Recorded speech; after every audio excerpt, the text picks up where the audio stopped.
बातें कहनी है, पूरी बातें सर से ऊपर से, आगे आगे पाठ और पीछे पीछे, ऐसा भी होता है। तो जब सूर्य की किरणें हम पर आती हैं, मान लीजिए सूर्य की किरणें आ रही हैं, हमें लग रही है ठंड, और हम जाकर के बैठे घर के अंदर छुप कर, बिल्कुल अच्छी मोटी दीवार के अंदर, और बिल्कुल ऐसी जगह पर जहां धूप आती ना हो, और कह रहे हो कि भगवान की ना बहुत गलती है, भगवान की बहुत गलत कर रहे हैं भगवान हमारे साथ, ठंडी लग रही है, इनको जरूरत थी ना सूर्य निकालने की। उनकी गलती कहाँ है महाराज? गलती तो आपकी है। सूर्य तो सबके लिए निकलता है, आप निकलिए ना धूप में। वैसे ही आप आइए इस ऊर्जा के संग, ये जो ऊर्जा है ना, सकारात्मक ऊर्जा, इसके प्रभाव में तो आइए, इसके प्रभाव में तो आइए, आपकी सारी समस्याएं तो यूं खत्म हो जाएगी। अगर आपको ये लगता है कि कहने की बातें हैं, तो बस हम आपको इतना समझा रहे हैं कि बड़ी सकारात्मक ऊर्जा का स्रोत है भगवान, सभी को बल देने वाले बलवान हैं भगवान। इसलिए कहते हैं कि जब कथा में सुने, बड़े सावधान होकर सुने।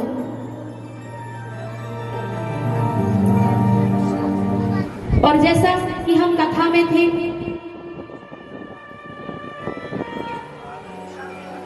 कि भीष्मक जी की पुत्री से भगवान श्री कृष्ण का विवाह हुआ है।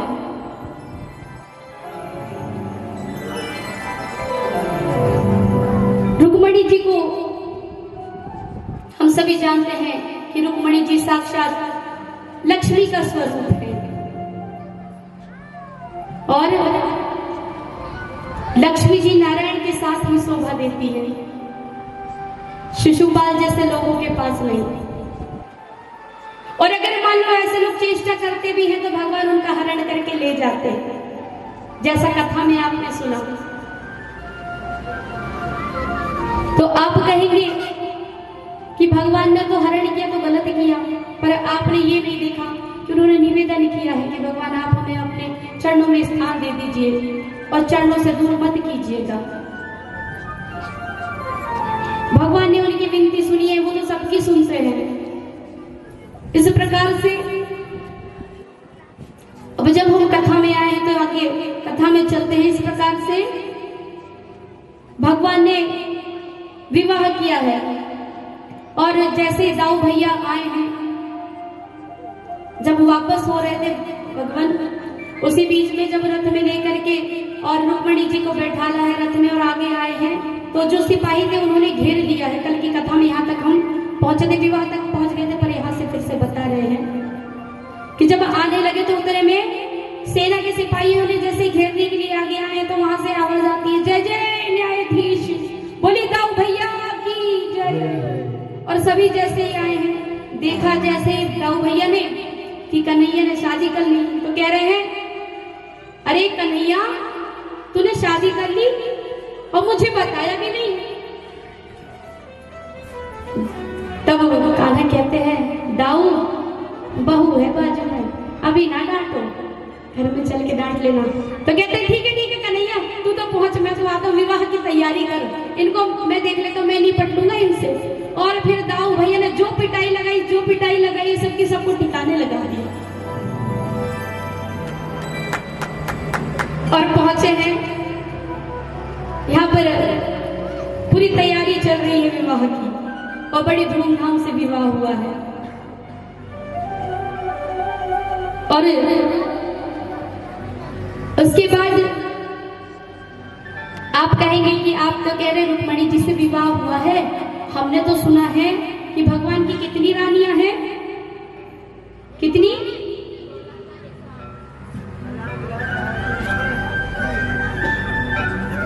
तो वो किसी न किसी कारण से हुआ है, और एक साथ नहीं हुआ।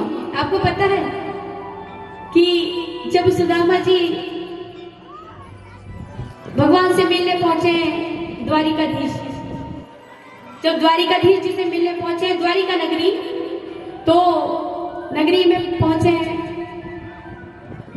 भगवान आए हैं मिले। कल की कथा में आप और सुनेंगे, पर हम थोड़ा सा आगे का बता देते कि वहां पर बहुत सारी, उन्हें पता नहीं है कितनी रानियां आए हैं। भगवान से बोले कि अच्छा मिले, बैठे, बातें हुई, सब कुछ हुआ और भगवान ने कहा चलो सुदामा चलिए आराम कर लीजिए। तो जब गए हैं आराम करने तो दोनों मित्रों की बातें हो रही है। क्या बातें हो रही है? कहते अच्छा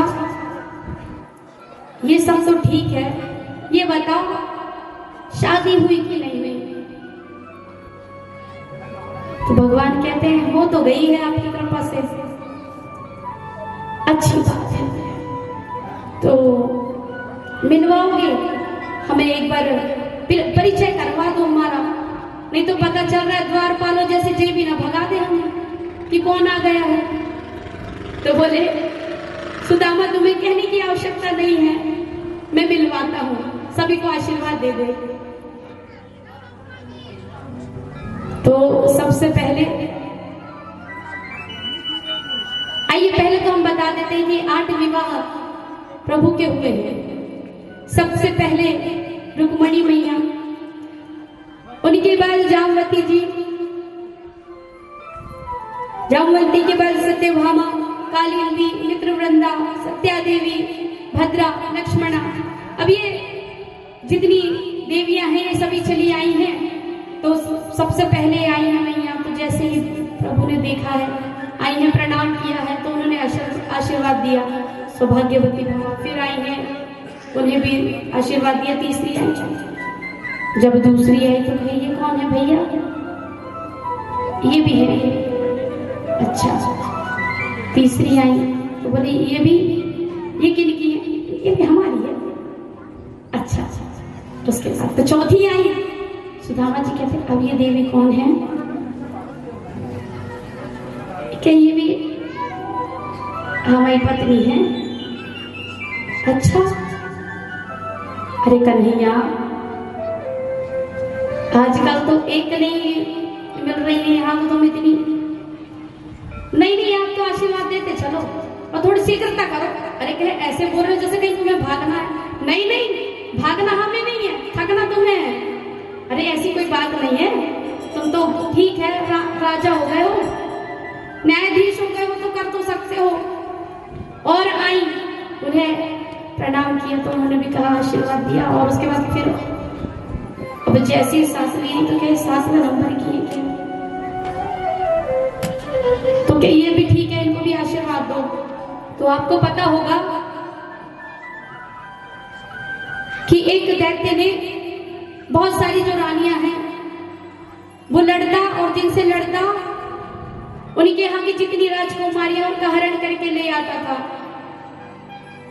ऐसी 2000 रानियों को उन्होंने क्या किया था? बंदी गृह में बंदी बनाकर रखा था।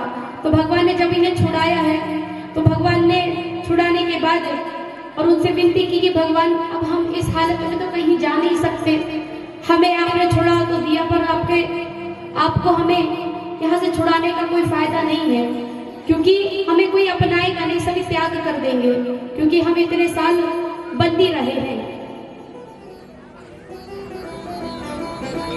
तो भगवान ही कहते हैं कि नहीं, हमारे होते तो हम ऐसा नहीं होने देंगे। तो कहते हैं प्रभु हमें अपनाएगा कौन? आप हमें हमारे अपनी शरण में ले लीजिए। तो भगवान ने उनसे भी विवाह किया है, पर ये बात सुदामा को अभी तो नहीं पता। जब सासवी आई उन्हें आशीर्वाद दिया 8वीं में, तो कहे भगवान 1 छोड़ 2 छोड़ 3 छोड़ 5 भी समझ में आती, यहाँ तो 7 हो गई। अरे नहीं अभी एक और रह गई। फिर जैसे ही देखे 8वीं तो कहे ये भी है। अब सौभाग्यवती भव, सौभाग्यवती भव, सौभाग्यवती भव, सौभाग्यवती भव, सौभाग्यवती भव। उसके बाद में नंबर लग गया 2000 से, जो 2000 आई थी उनमें से फिर से सुदामा जी बोले देखो तो कितनी लंबी लाइन है, जैसे देखा है। तो भगवान ने बता दिया था सुदामा जी सब घूंघट डाल के चली आई कि आशीर्वाद ले ले, प्रणाम कर ले। जैसे देखा अरे कान्हा, जो तो बड़ी लंबी लाइन है, जे किन की है, लेकिन किन की बताते तो जाओ, सब हमारी है। हाँ तो ये इतनी नहीं अभी तो और है। कहाँ? अरे पूरी दूर तक लाइन लगी, सब लाइन में खड़ी है। तुम हमारे परम मित्र हो, तुमसे मिलने सवाई। अरे कान्हा ऐसी कितनी है? अरे बोले तुम तो ना पूछो, तुम तो सबको आशीर्वाद देते चलो, ब्राह्मण देवता के आशीर्वाद मिलते प्राप्त होते चले। अब सुदामा जी ने सौभाग्यवती भवा पुत्रवती भवा सौभाग्यवती भवा और उसके बाद भवा भवा भवा भवा भवा भवा भवा। अरे कान्हा और कितनी रह गई? अरे बोले सुदामा थोड़ा शीघ्रता करो, अभी तो बड़ी लंबी लाइन है। अरे बोले बता तो कितनी है? हो अभी तो बोले 1/3 नहीं भई। अरे तो बोले है कितनी? अरे अभी तो बहुत लंबी लाइन है। भगवान ने फिर सुदामा जी ने उठकर फिर देखा, बोले अभी तो लाइन खत्म ही नहीं हुई। बोले तुम कोई लीला तो नहीं कर रहे? नहीं नहीं सच्ची में है, सच्ची में है। फिर सुदामा जी सौभाग्यवती भवा भवा भवा भवा भवा भवा भवा भवा। अब कहे अब बता दे कान्हा कितनी है? कि अभी आधी नहीं भाई। तो है कितनी? कितनी है? 16,100 जैसे। अरे कहे कुछ और भी किया है जीवन में कि बस विवाह ही किया है? तब वे कहते पूरी कथा बताते हैं कि ऐसी कथा हुई है कि हमने इन देवियों से विवाह किया है। और ये जो देवियां हैं ये अपने प्राण त्यागने जा रही थी। हमने कहा हमारे होते ऐसा हो नहीं सकता। तो कहा कि हम आपके विवाहित होते अगर आपकी पत्नी बन जाते हैं तो लोग हमें हेयर दृष्टि से देखेंगे, कहेंगे कि इनकी तो इतनी रानियां भी फिर इतनी सारी। तो भगवान कहते हैं कि तुम्हें हम वही दर्जा देंगे, वही पद देंगे जो बाकी रानियों को प्राप्त है, बाकी देवियों को प्राप्त है। और इस तरह से इनकी कितनी धर्मपत्नियां हैं, कितने विवाह हुए हैं भगवान के? 16,100। अच्छा इसमें भी कुछ लोग हैं जो जिन्हें अधूरा ज्ञान कहते। कभी ज्ञान अगर किसी बात का तो पूर्ण हो, नहीं तो आप कान बंद कर लो, सुनना ही नहीं है। लोग अपनी तरीके से बताने लगते हैं। अरे भगवान, अरे वो तो बड़े भगवान तो खुद ही इतनी सारी शादी करें, हम 2-4 रखें तो क्या दिक्कत? पर ये कलयुग है, यहाँ एक ना झेली जाए, 2-4 तो हालत खराब कर दे।